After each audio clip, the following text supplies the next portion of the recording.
Aquí efectivamente vemos estas dos últimas versiones que tratan de actualizar algunos de los mensajes de Jane Austen. Es curioso cómo en las conversaciones se mantiene el tema de la felicidad. Yo no puedo hacerte feliz ni tú me vas a hacer feliz. Eso parece que es una cuestión como que los productores han considerado pues que es vigente, que es inmortal o que es universal. Está la impertinencia, que es muy divertido cómo cambia en cada personaje lo de nadie, a lo mejor no tienes otra oferta como la mía, ¿no? Desde una forma más elegante hasta otra más impertinente, ¿no? Bueno, esta ya es un disparate, ¿no? Dice, tienes muchas cosas en tu contra, como los dientes y tal, pero aún así voy a... y luego lo que comentaba yo de que si analizamos el personaje quitando los paródicos, ¿no? Por ejemplo, los dos primeros, como son dos Collins completamente diferentes, ¿no? El segundo es mucho más tímido, casi incapaz de sostener la mirada con Elizabeth. El primero no, pero es más relamido. O sea, dentro de su amabilidad es donde se esconde esa cierta sutil impertinencia de no te van a volver a ofrecer matrimonio, al menos con mis condiciones. El segundo es un personaje como mucho más empequeñecido como personaje. Y luego el segundo toma unas libertades, o sea, eso de que estén ahí todas las hermanas montando jolgorio no está en la novela. En la novela Lizzie abandona la sala y si no recuerdo mal dice que se sube por las escaleras a su habitación o algo así. En la americana, por lo que hemos dicho antes, sale al campo y vemos los patos que corren, las ocas y la otra sale gritando. Es decir, hay una continua necesidad de abrir espacios y de crear situaciones nuevas, ¿no? Y esa comicidad que comentaba yo al principio, gratuita, que se supone que es más comercial, de las hermanas ahí escuchando detrás de la puerta y que se ríen descaradamente de Collins, cosa que no ocurre en la primera versión. Para terminar antes del coloquio, hay que decir una cosa que me parece que es cierta, y es que las películas y las series cuando se hacen, inevitablemente los que las hacen miran la versión anterior. Entonces, si en la versión X el personaje se pone de rodillas para pedir la mano a Kitty, pues a Lizzie, perdón, pues si eso les gusta al siguiente como visual, como algo muy cinematográfico, pues ya se repite. De hecho, en muchas adaptaciones vemos cosas que no están en la novela y que una vez que aparecen empiezan a aparecer en todas, porque visualmente son resultonas. En otras se toman licencias que no pervierten el espíritu de la novela, pero que son licencias visuales, por ejemplo lo de esta flor, la violeta, ¿no? Que le entrega en la versión cinematográfica Mr. Collins a Elizabeth. Bueno, pues eso es un detalle visual, es lo que decía yo antes, y con esto cierro. Una adaptación no es una transcripción literal. El lenguaje del cine es un lenguaje visual y el de la novela no. Entonces, ese detalle visual curioso, porque es una florecita que se han cortado en la puerta, o sea, es una cosa un poco expresiva del personaje, de la pequeñez moral del personaje. Y ya no digamos ya las flores del final, que vamos, que son espantosas, no me parece a mí, esto es en cuestión de gustos. Esos detalles son lícitos porque están, o sea, no traicionan el espíritu del momento, de la escena, y te lo presentan de una forma visual y contribuyen a enriquecer el personaje y lo que va a suceder. O sea, que decir, eso no se puede considerar como se aleja de la novela, no, es una mala adaptación, no. Es decir, insisto, la adaptación no es una literalidad, sino una transcripción en el lenguaje audiovisual y en puesta en escena audiovisual en la esencia de lo que Jane Austen ha querido contar en cada momento. Bueno, habría más cosas, pero yo creo que es más interesante en un tema tan poco matemático como este, escuchar opiniones más expertas como las que hay en la sala. Yo creo que como somos pocos y la sala es muy recoleta, no hace falta pedir micrófonos, ¿no, Pablo? Directamente con que hablen con un poquito así de colocar la voz, y que creo que lo oímos todos. Bueno, tú eres el moderador, o sea que te paso a ti la batuta.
Bueno, evidentemente, como he dicho, era una frase un poco provocativa, ¿no? Evidentemente.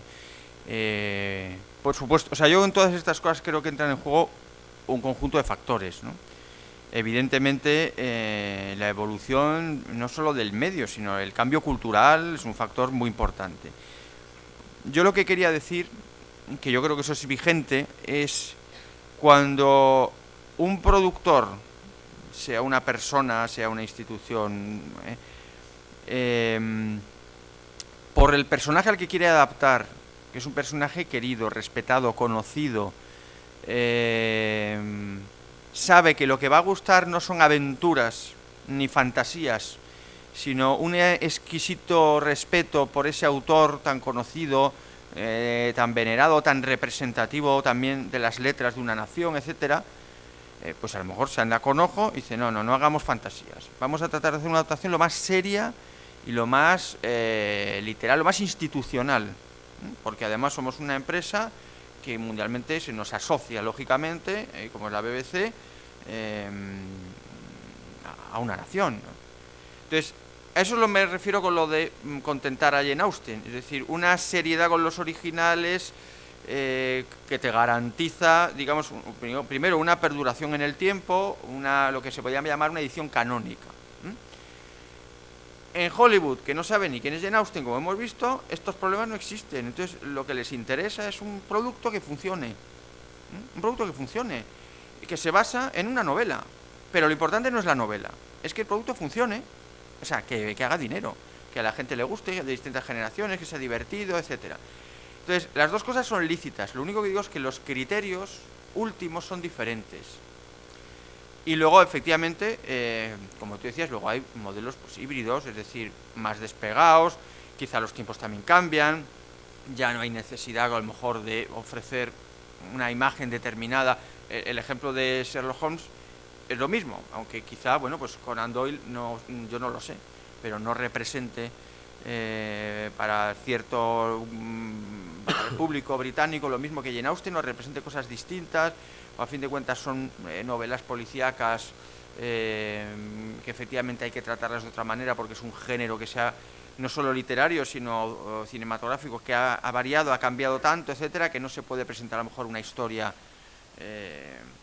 Eso pasa, por ejemplo, con El Padre Brown. Yo he visto algunas series de adaptaciones de algunos casos del Padre Brown de Chesterton, pues que se han quedado viejos, porque hoy el género detectivesco pues exige otras cosas, exige más acción y exige otro tipo de ritmo. Es decir, que efectivamente la evolución del medio es muy importante, pero yo creo que el otro factor, o sea, el factor de el objeto que tengo que adaptar es un objeto delicado, hasta donde me permito de fantasía, hasta donde no. Yo creo que en el caso de Jane Austen también ha funcionado, por lo menos en la primera época en la que se le empieza a adaptar en estas versiones que podríamos llamar canónicas, ¿no?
Mira, yo creo que has dado la clave. O sea, efectivamente, lo que hacen es adaptar ese ímpetu femenino a lo que sería un ímpetu femenino del siglo XXI, aunque vaya disfrazada del siglo XIX.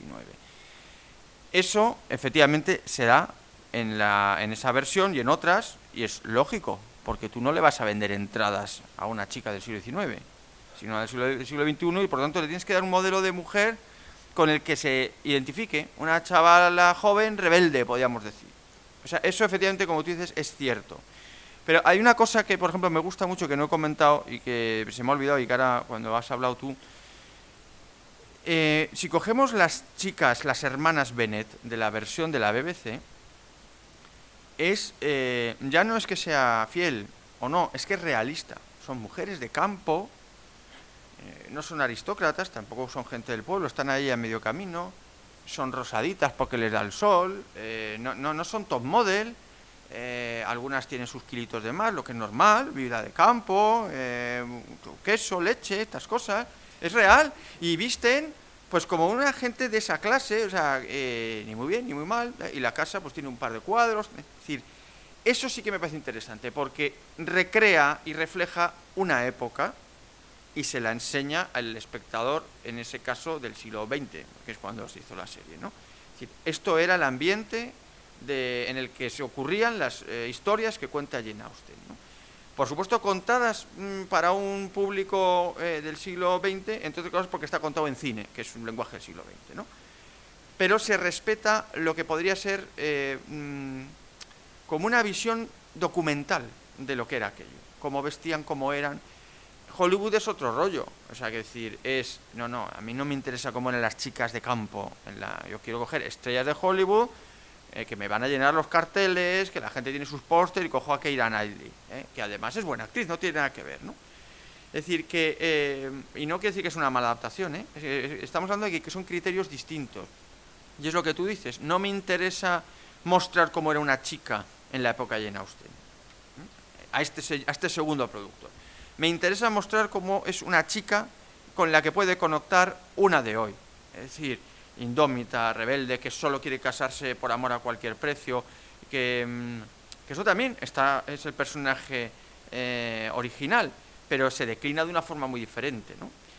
Y es muy interesante porque, sin perder el formalismo decimonónico, consigue transmitir efectivamente eso que tú dices. La elección de actriz es fundamental, eso es lo más importante, porque si tú coges un icono del cine contemporáneo, ahí va ya todo. Es decir, cuando el espectador la ve, se identifica con ella, aunque hable en lenguaje retórico, etcétera, pero se identifica porque es un icono del tiempo moderno, como es Keira Knightley, ¿no? Entonces, vamos, que me parece muy justa tu apreciación, porque efectivamente es así, es así. En un caso se busca actualizar, y en el otro se busca quizá recrear lo que aquello pudo haber sido, ¿no? Y son dos modelos válidos, yo no digo que uno esté bien, otro está mal, son modelos distintos y válidos si se hacen bien, ¿no? Esa es la clave, hacerlo bien, porque a mí la última película me parece una cutrez de película, pero bueno.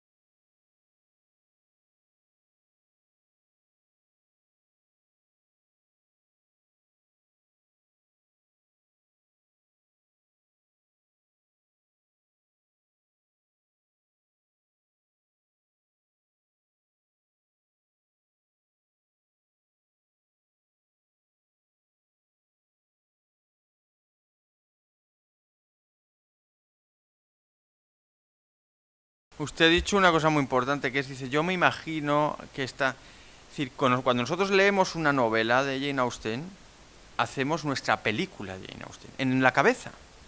Imaginamos cómo es el campo, cómo va vestida, cómo es, muchas veces condicionados por si ya hemos visto algún... Entonces, y esto es así, entonces todos tenemos nuestra película Orgullo y Prejuicio, y cuando vemos la de otro, pues unas cosas nos gustan más, otras cosas nos gustan menos. Efectivamente, los bailes de Hollywood van mucho más allá de lo que cuenta la novela. O sea, parecen bailes de Versalles y no vais de pueblo. Es más grato, más visual, más consumible, más apetecible lo de Hollywood, pero es más realista lo otro. Habrá espectadores que prefieran una cosa, a los que sean menos seguidores de Jane Austen, a lo mejor lo que quieren es pasar un rato y ver una buena película. Quizá los más escrupulosos y conocedores de la obra buscan una cosa más fiel. Es decir, insisto, los dos productos, como usted dice, los dos están bien y gustos hay para todos. O sea, que decir, a veces hemos hablado también en estos meses de preparación del Congreso, ¿no? Pues ¿cómo te pues esa versión me parece horrible, pues a mí la que más me gusta es tal, y es lícito. O sea, esto no son matemáticas, ¿no?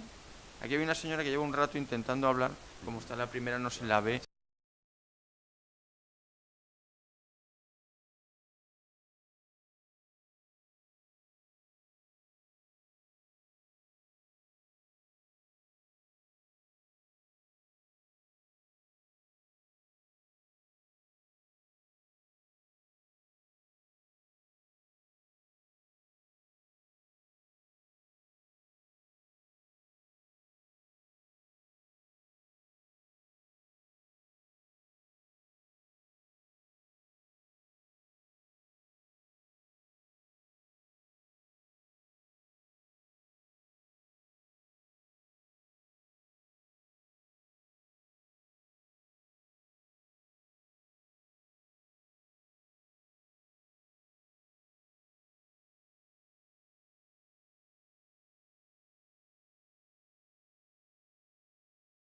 Sin duda, pero en el caso concreto de Jane Austen, yo me atrevería a decir que cuando Jane Austen escribía y describía el entorno en el que ella le tocaba vivir, y no conocía otro, ¿no? Entonces podía ser más irónica, más burlesca, pero ese era su entorno. Hoy, antes yo he citado varias veces lo del el nacimiento del feminismo 68ista, se puede hacer eso mismo y decir, hagamos esa novela porque es muy interesante ver cómo se refleja la situación en la que estaba la mujer entonces, ¿no?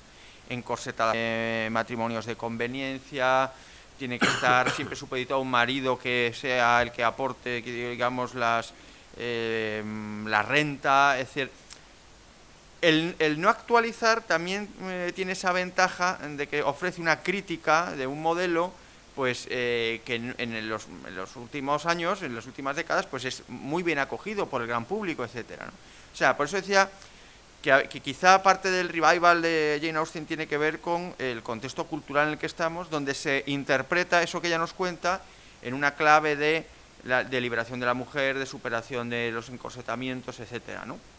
Yo ahí tampoco me quiero meter en mucho huerto porque es un tema ya que requiere conocimientos de otras áreas, etcétera, pero me parece que por ahí va una clave interesante para entender uno de los factores de por qué está de moda otra vez Jane Austen, ¿no? Que es una cosa que si lo pensamos fríamente es curiosa, porque habla de una época, un contexto que se parecen tan poco, como dice usted, al actual, que dices, ¿y por qué interesa ahora? Porque a fin de cuentas Conan Doyle, siempre una historia de que han matado a uno y no se sabe quién es, pues tiene su intriga. Pero ese mundo tan distante del nuestro de las relaciones sentimentales, que es que no se parecen en nada, no es que hayan evolucionado, es que no se parecen en nada.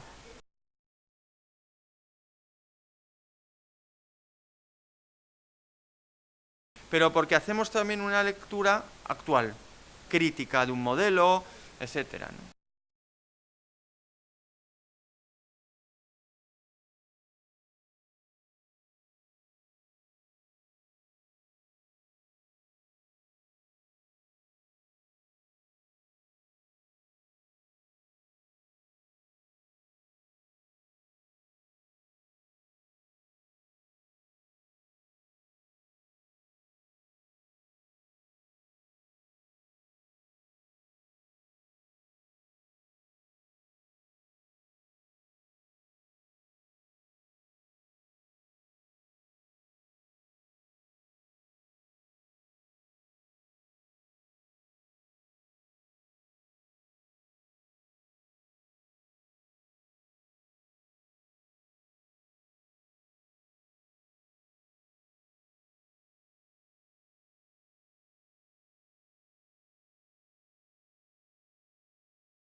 En esta casa sí, porque le hemos traído un par de veces.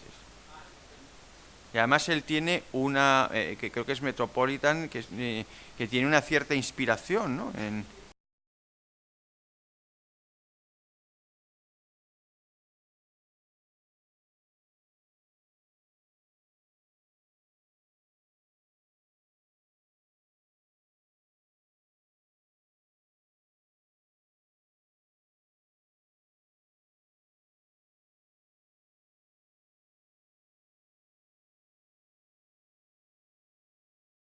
Ahora ha hecho otra se llama Damiselas o no sé qué, que no me acuerdo cómo se llama. Sí, que también tiene toques, sí.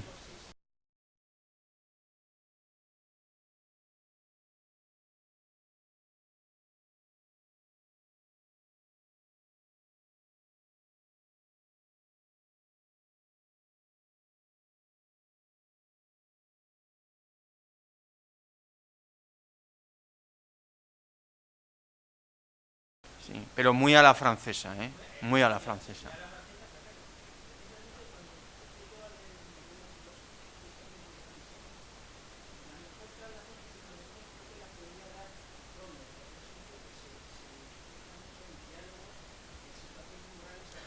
Y en diálogo sobre minucias, sí,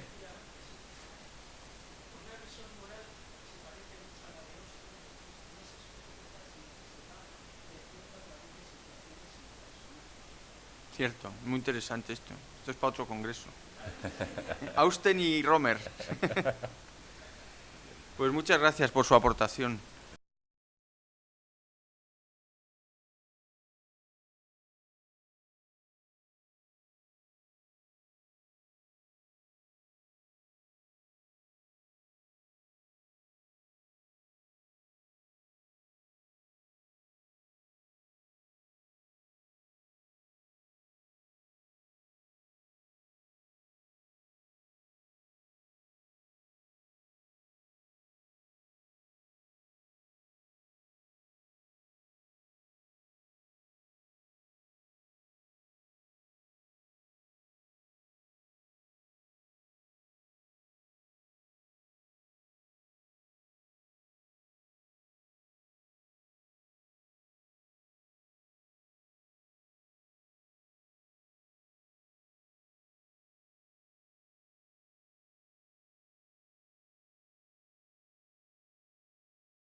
Bueno, es una buena pregunta y no es fácil, porque además en este momento lo que exigen los jóvenes, y esto claro, yo lo sé a diario por mi trabajo aquí en la universidad, ¿no?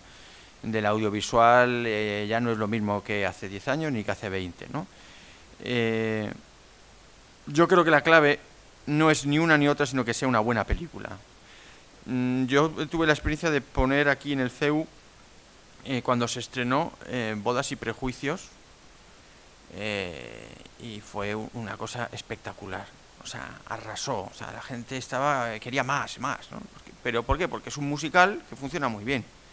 Y a la gente le daba igual que fuera una adaptación de Orgullo y Prejuicio o que fuera una adaptación de, yo qué sé, de Dulcinea y no sé qué. O sea, que decir, era una buena película. Yo el otro día intenté poner en mi casa la gran versión de la BBC de Orgullo y Prejuicio, y se fueron levantando diciendo, papá, ¿tú de qué vas? O sea, esto es una cosa casposa, pero no la peli que estuviera mal hecha, sino que no conectaban con esa formalismo, con, pues el fulanito ha sacado el caballo hoy, un día de lluvia, y decían, ¿qué es esto, no? En cambio, Orgullo y Prejuicio de Keira Knightley, como es Keira Knightley y ese fulanito y salen estrellas y está muy bien hecha y tal, les gusta. Es decir, que yo no tengo respuesta, aunque me dedico precisamente a eso, ¿no? A enseñar cine a la gente joven, ¿no? Eh, yo creo que lo decía que tienes una buena película porque hoy el espectador joven no le puedes pedir mucho esfuerzo de captar sutilezas de un cine muy sugerido. Tiene que ser algo muy claro, muy comercial, muy impactante. No pillan las sutilezas, no entran en un diálogo con el director de una película más allá de lo explícito. les falta una gran educación audiovisual a ese nivel. Y entonces, si tú quieres introducirlas en Jane Austen, yo iría a productos comercialmente solventes, aunque parezca pues, como un poco rebajar las expectativas, pero quizás lo mejor, porque es un lenguaje que van a entender y que a través de él, hombre, luego hay excepciones, ¿eh? Aquí tenemos alumnas de la ESO acompañándonos y que se están haciendo el congreso porque les gusta Jane Austen, es decir, que luego hay excepciones y hay de todo, pero en términos generales, desgraciadamente creo que hay que ir a lo comercial. Hombre, ya digo, hay excepciones, pero me parece que hoy, si no es muy evidente y muy fácil de consumir, desconectan enseguida. Me parece, ojalá me equivoque, pero me parece que por ahí van los tiros. Tenemos No, sí, pero no se te oye. tiempo para más, sí, un poquito.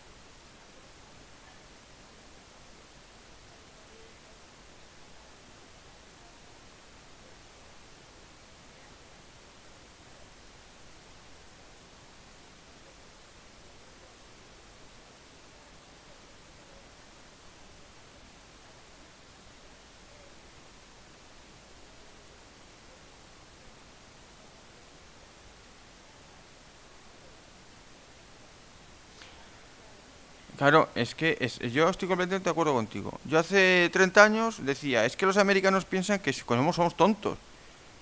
Claro, sí, pero han pasado los años y a base de hacerlo así nos hemos vuelto tontos. Es que es así, pero es que es así. Es que yo pongo en clase arranques de películas, etcétera, y les cuesta. Ya hemos aterrizado. Ya podemos desatarnos y bajarnos. Y además es lo que tenemos que hacer. Les cuesta un montón percibir metáforas, leer entre líneas, sacar conclusiones, pero muchísimo. Si no les ayudas, no pueden. Porque están acostumbrados a que todo, sobre todo en el ámbito televisivo, nos lo dan masticado. Y como te lo dan ya hecho papilla, pues ya has dejado de ejercitar la mandíbula. Y ya no sabes. Entonces eso es un problema real que tiene que ver con lo que tú preguntabas, ¿no? Es decir, pues aquí para hacer ver que es gracioso voy a meter a estas chicas gritando. Efectivamente, pero eso tiene muy mala solución porque exige una reeducación en saber leer cine, que los productos que nos llegan van en dirección contraria, porque cada vez coge un personaje el mando y dice, cojo el mando, por si no hay duda. Entonces la capacidad de sugerencia, etcétera, ha desaparecido por completo, ¿no? Del cine americano clásico, o sea, Hollywood, ¿no? Luego hay un cine americano independiente que es otra cosa, y hay un cine europeo y un cine oriental que afortunadamente funcionan con otras claves. Yo creo que una última pregunta, ¿no? Sí.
Bueno, si no me equivoco es una novela gráfica.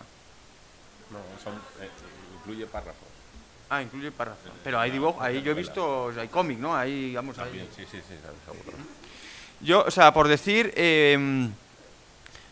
una cosa, simplemente que tiene que ver quizá con lo de la BBC. Rossellini, por ejemplo, él decía que que había una responsabilidad en el autor que era también educar, o sea, una función social. Pues voy a adaptar una de las novelistas más importantes de nuestro país, que es Jane Austen. Vamos a hacer, es decir, educar, culturizar. Hoy, en gran parte de la industria, lo único que se busca es entretener y ganar dinero. Esa función educativa que reivindicaban algunos maestros del cine, hoy existe muy poco. Entonces, no es lo mismo hacer una versión de Jane Austen en lo que tú quieres dar a conocer a Jane Austen, dar a conocer de una forma culta, de una forma tal, o si lo que buscas es un consumo rápido y eficaz que te dé dinero. Entonces, salen dos modelos de cine muy distintos. Bueno, sobre esto podríamos hablar infinitamente, pero bueno, habrá ocasión y habrá café y habrá más oportunidades. Yo les agradezco su paciencia, los problemas técnicos que hemos tenido, y muchas gracias por escucharme este rato. Muchísimas gracias.